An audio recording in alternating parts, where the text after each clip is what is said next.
Comme on pouvait le craindre, et franchement le deviner, le Conseil constitutionnel, présidé par Laurent Fabius, a validé l'essentiel du dispositif législatif et réglementaire que le gouvernement a mis en place et qu'il a fait voter par l'Assemblée, aux ordres, et par le Sénat, et qui consiste donc à une discrimination au pass sanitaire, puisqu'il faudra présenter un pass sanitaire pour accéder à un certain nombre de structures. C'est déjà le cas pour les lieux de culture, et ce sera le cas désormais à partir du 9 août pour les trains longue distance, donc les TGV, pour les restaurants, y compris les terrasses, et autres. C'est aussi l'obligation vaccinale des personnels médicaux qui est validée. Le Conseil constitutionnel ne censure qu'un petit aspect sur la question des CDD et l'isolement dont les personnes qui sont détectées Covid auraient dû se soumettre si c'était le cas, à savoir 10 jours d'isolement assez difficile à appliquer. On imagine bien qu'il n'y avait pas des policiers derrière chacun pour le faire respecter. Donc, à l'exception de ces deux choses mineures, le dispositif principal, qui est fondamentalement à la fois rétroactif et anticonstitutionnel dans le fond, est validé au nom, évidemment, de logique médicale, dont le Conseil constitutionnel n'est d'ailleurs absolument pas spécialiste. En réalité, le Conseil constitutionnel doit juger de la constitutionnalité des mesures et pas d'autre chose. Il est sorti de son registre normal, c'est normal, puisqu'il faut être dans l'extrême dérogation. Voilà, on autorise tout au président de la République dans ce contexte. Donc, le président Macron, le 12 juillet, non seulement ne se limite pas à indiquer le cap, mais rentre dans la précision des mesures qu'il souhaite. Ces mesures seront mises en place et donc l'Assemblée, le Sénat, le gouvernement, le Conseil d'État et désormais le Conseil constitutionnel trouvent parfaitement normal qu'un seul homme décide de l'avenir d'un pays, comme si nous étions dans un régime autocratique où un seul décide. Eh bien, Macron parle le 12 juillet, la loi, c'est celle de Macron. Voilà, directement, personne n'a fait obstacle, personne n'a même fait barrage, et évidemment, personne n'a même modifié les choses. C'est-à-dire que le résultat, c'est que le Sénat s'est couché devant le gouvernement, et l'Assemblée nationale a obéi aux ordres. C'est quelque chose qu'on n'a jamais vu en France, et qui est une caricature de régime présidentiel. D'une manière générale, il n'y a qu'en France qu'on décide d'appliquer ce pass sanitaire pour cela. Ni les Britanniques, ni les Allemands, ni les Belges, ni les Néerlandais, ni même les Russes et autres ne l'appliquent. La Russie a tenté, elle a renoncé rapidement. Cet entêtement du gouvernement à mettre en place des politiques qu'aucun pays de l'Union européenne ne met en place paraît aberrant, surtout que les données médicales, on les connaît, puisqu'on n'a qu'à voir la situation des Pays-Bas, du Royaume-Uni d'ailleurs, donc on sait exactement comment ça fonctionne. Et donc il y a une réaction extrême du gouvernement face à une quatrième vague qualifiée de tsunami par Véran, et donc on ne voit aucune trace. En réalité, le problème, c'est l'agenda présidentiel, avril 2022.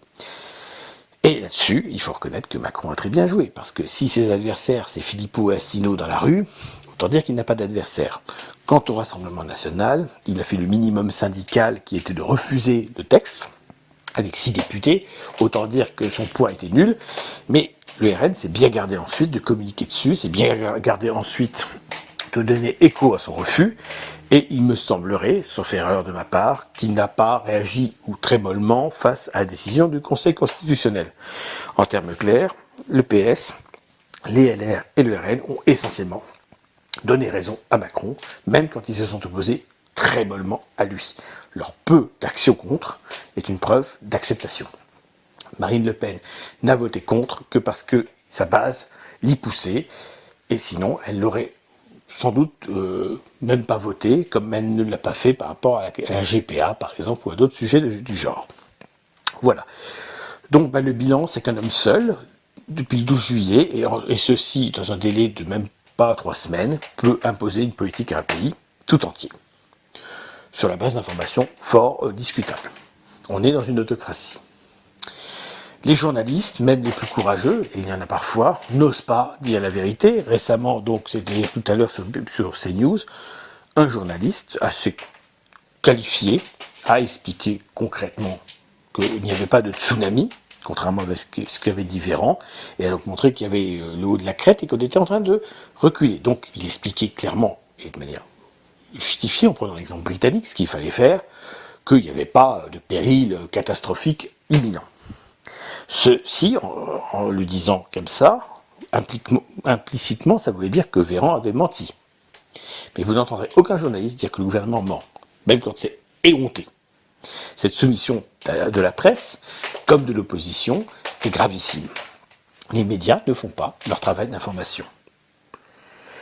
Et ça, c'est quelque chose qui relève d'un régime totalitaire, là encore. Donc cette expérience Covid révèle à qui nous avons affaire au niveau de la direction des États. Et le cas français est encore pire que les autres, parce que cet étatisme français, aujourd'hui, s'est clairement retourné contre son propre peuple, disons les choses clairement. Donc, pour les élections présidentielles, le problème, c'est que l'opposition à Macron est fondamentalement inopérante. LR et le RN et la gauche, je n'en parle même pas, sont inexistants.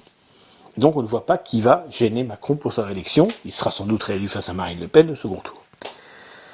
Est-ce qu'un Zemmour peut changer la donne? Je ne sais pas. Est-ce qu'il peut y avoir de l'inattendu? Je le souhaite et je l'espère. Mais voilà, sachez-le, chers amis, la politique gouvernementale est menée essentiellement dans le but de réélire le président Macron.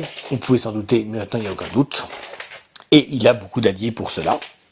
On n'est pas du tout dans la situation de François Hollande, qui risquait une rouste aux élections terribles, qui a donc été désactivée par son propre camp, au profit d'ailleurs d'Emmanuel Macron. Macron a aujourd'hui une base relativement solide de gens qui lui sont soumis et qui se sentent par exemple redevables du favoritisme entre guillemets qu'il va offrir à ceux qui ont déjà dès à présent le pass sanitaire. C'est-à-dire que si vous avez le pass sanitaire et que vous êtes haussien, vous allez passer un mois d'août normal. Si vous n'avez pas le pass sanitaire, vous êtes dans la galère. Voilà. Donc, implicitement, beaucoup de gens vont se faire vacciner. Voilà, les gens réactifs vont y aller, de toute façon, parce qu'on va leur faire comprendre qu'il faut y aller. Et donc, vous allez voir qu'à l'arrivée, il aura ses 90% de vaccinés. Et même si ça ne sert à rien, il pourra dire, vous voyez, le Covid-19 a été vaincu grâce à la vaccination qui était la solution, mais il a fallu prendre des dispositions qui ont pu blesser certains, blablabla. Je vous fais son plan comme de président. Super Macron a vaincu le Covid-19, voilà. Voilà comment ça va fonctionner. Et malheureusement, ça va marcher. Voilà, chers amis, je vous salue. Tout cela est navrant, mais tout cela est instructif. Je crois qu'il y a des leçons à en tirer, et notamment le fait que, contrairement à ce que racontent les europhobes obsédés par la méchante Union européenne, ce sont les institutions nationales françaises qui sont des facteurs de destruction des libertés publiques, tout simplement. Disons-le clairement. Toutes les décisions qui sont prises depuis le 12 juillet 2021 à l'initiative d'Emmanuel Macron sont strictement nationales. D'ailleurs, Mme Merkel a dit qu'il ne ferait pas la même chose en Allemagne. C'est un désaveu. Mais tous ces gens qui critiquent Orban parce qu'il veut limiter la propagande à la jeunesse hongroise, ou de certaines options idéologiques, eh bien, on ne les entend pas pour dénoncer les abus d'autorité clairs du régime français actuel. On n'a jamais vu cela, et pourtant, c'est ce qui s'est passé. C'est, d'une certaine manière, de l'inédit. C'est-à-dire qu'en France, le président de la République peut se permettre, ce que ni un président américain, ni même un président russe se permettrait de faire, de dicter à tout un pays, de sa propre initiative, et uniquement de sa propre initiative, une politique. Le Premier ministre ne sert à rien, le gouvernement ne sert à rien, l'Assemblée nationale ne sert à rien, le Conseil constitutionnel ne sert à rien, la volonté d'un homme suffit. Macron dit, et tout le monde obéit. Eh bien, ce n'est pas une démocratie, et ce n'est pas une république.